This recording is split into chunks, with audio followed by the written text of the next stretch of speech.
Hey guys, it's Mathel here once again with another build up and running in the Mercenary League for you real quick.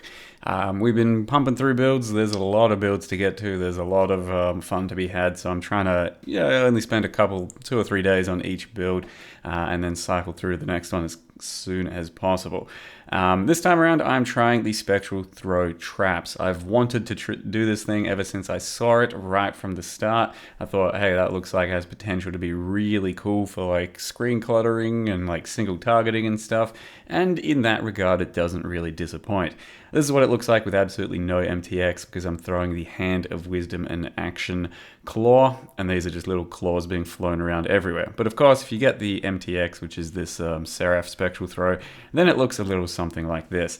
It's not too screen cluttery, like it's still pretty bad, but compared to plenty of other builds, it's not as bad. You can still see things underneath it and all of that. But yeah, basically this is Spectral Throw but on traps. So conventionally you cannot attach traps to something like this and turn it into a trapping build.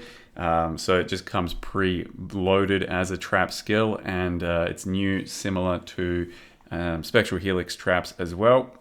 And I have tried those as I've leveled up too, and those don't really feel like too much of a build to me by comparison. I think they still can be, maybe with more prod speed, maybe building into it a bit better, but then the single target of it did feel a bit more lackluster compared to what this one was, and maybe it needs a bit more, like, I don't know, returning proj or something like that. I haven't really given too much love to Spectral Helix traps here, just like slotted them in and tried them out, and by comparison the Spectral Throw traps did feel a good bit better. So I wanted to do this as a Rakiatas with inverted resists, and then the resist stacking, and then the rune graft that makes your enemies have your resists, that sort of thing. But it seems like it's already a bit of a kind of done type of build and meta, so I decided to go for the Hand of Wisdom in Action, which isn't really seeing too much love at the moment. So that is getting extra lightning damage per 10 int on your weapon, and you don't really need to dual wield for this. It doesn't help us much out at all. With Helix traps, you can throw 2 traps every single throw if you're dual wielding, so it does help there. But in this case, it's just claw, shield, and then throw a bunch of traps. So the basically best thing about this sort of a playstyle is it can potentially be a bit safer, and you also don't have to care about attack speed at all. Instead, you have to care about trap throwing speed, and then it's a bit of a slower playstyle. As you can maybe tell, the clear speed on this is nothing to write home about, because you have to throw your traps, the traps have to detonate, the spectral throws have to like fly out and hit something, and all of that is a bit of a slower process. I haven't really felt bad about my clear speed this entire time, because it is kind of counterbalanced by a bit of a safer playstyle, and then a good amount of single target damage, and it's also kind of a big novelty. But if you're looking for a pretty fast clearer, I don't know if we can make this do that. Like, you can get a bunch of extra approach speed and maybe run GMP as well, just so that every trap has good coverage across the board, but that is going to be pretty heavy on gear, because you're going to be nerfing your damage doing that. So overall, it's a bit slower, but it has its times. Things that you can pre-fire on, especially like Harvest, Ritual, Strong Boxes, lots of cool shit like that. You can really take advantage of the trapping system and playstyle, and then it seems pretty cool for that type of content. Since it is HoWA, we can go CI, get a lot of energy shield, get a decent amount of evasion because of the mastery that gives us evasion per int instead of dexterity, and then we're actually a pretty durable character as well. So nothing too crazy going on in the build, just some int stack gear and some, energy shield gear, and we've hit 11k energy shield, and there's still a bit more to go. And then the mercenaries providing me with currently haste and grace, so just to move around a bit faster and also have a bit of extra defense. So that's mostly what's happening there. And the other thing I will say is, just real quick, once again, a public service announcement, this Verisium node, if you just step away from it a bit, click on it, your character will move up and then channel without needing to hold your mouse on it. So a lot of people still don't know that, and it is just a bit more comfortable to interact with. But the other thing I've been trying out with this thing is the new mod on the gloves that gives you either more or less projectile speed variably on every projectile attack, and that seemingly is a big upgrade on damage. I can't exactly say how much more, but it definitely, after some testing, feels like the single target is quite a bit more substantial when using those gloves. So we basically have to force those into the build, and yeah, it kind of helps out. So let me go ahead and show you how I build the characters so far. There's the character level 89 World Second Assassin. So kind of funny story about that. I tried to create, I wanted to make this as an assassin, be a bit more different, and I didn't really see too many differences between sort of the shadow ascendancies. So no one's playing assassin. I typed in world first assassin. The character name was taken. I swore a bunch at whoever the fuck took that. You know, Chad had a good laugh and whatever. And then once I got to the coast, I thought, or back to town, I thought, wait, do I have that character name? Logged out, went down my list and saw, yep, I had World First Assassin level 95 from 2 years ago. So I look like a right asshole. Anyway, yeah, so that does mean that Assassin's been kind of down bad for a while. Hopefully some buffs for that in the next big league or two, because yeah, not a lot has changed for it for a long time. And while it's not a bad ascendancy, it just doesn't do anything particularly special or exciting that you can't really get elsewhere, because mostly it fills out crit and like some extra damage, that kind of thing. And in many cases, in many builds, you can just solve crit easily. So it doesn't really do too much special, but for this build, we are stacking power charges. It helps solve crit, which otherwise would be a little bit more difficult. And then we get all this extra crit stuff with culling, and then the more damage with only one rare or unique enemy nearby. So it's overall not a bad kit, because like I said, we don't get too much out of Sab, we don't get too much out of Trickster. So I decided to go this route, and I am stealing chain reaction from Saboteur, which means that every single time one of my traps detonates, all of them detonate at the same time. So you can either do that for your trapping shenanigans, or you pretty much have to do Sunblast. Those are basically your two options to make traps feel a lot better. And I typically at this stage like Sunblast a bit more. So you get a good reduced trap duration roll, and that means that every single time you throw out traps, they're going to last a second. So it'll be like a 1 second delay and then pop. And they're not all going to be at the same time, but you'll also be throwing out 2 additional traps. So I actually do really quite like Sunblast. In this case, though, I could buy Chain Reaction, and then I wanted to have a bit more int on my belt, because it's pretty important for this type of a build, so I decided to not do Sunblast. But definitely look into Sunblast if you want to do some trapping stuff otherwise.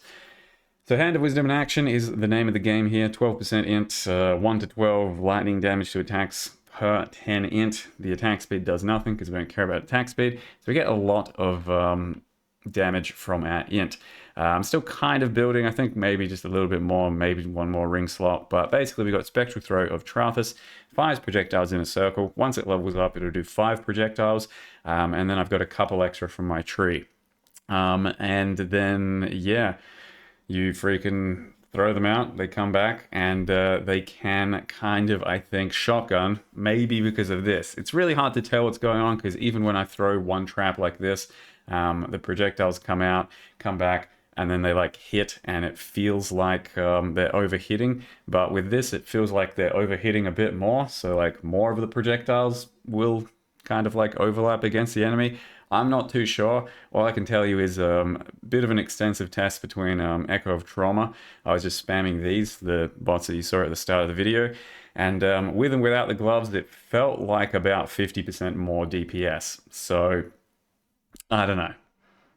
So what that means is that we're going to have to wear either a shit pair of gloves, because we can't have these on an int base with big int, or you can like maybe turn that recombinated into a good pair of gloves and still have a good pair of gloves, but it has this type of modifier on it. So we'll see what happens, but yeah, basically try and get yourself a pair of these. I think it should help out. It's still kind of hard to tell, but yeah, so it'll be 50% more and less, and maybe that helps for clear speed as well, while also doing good things for single target, because some of the pros will go further, some won't, and thus yeah, I don't know, bit weird. So that's basically it. nothing too special going on. Otherwise, we're a trap build that, you know, is a HoWA, goes around and gets a bunch of int and stuff. We are specking to claw as well as trap. Got a light of meaning with 2 attributes here, which gives something like 50 or $60 stats, which is pretty cool. Just a pretty basic fan the blades, drive destruction, smite of the week over here. So that's one additional proj over there. We can do Megalomaniacs with 1 additional proj as well, and Guerrilla Tactics, and then I've got a Watcher's Eye for Lightning Pen, yeah, pretty basic otherwise. I'm just getting the extra proj because I feel like maybe that'll help my clear speed a bit to have better coverage, and since it doesn't cost us too much for the build, I decided to try that out.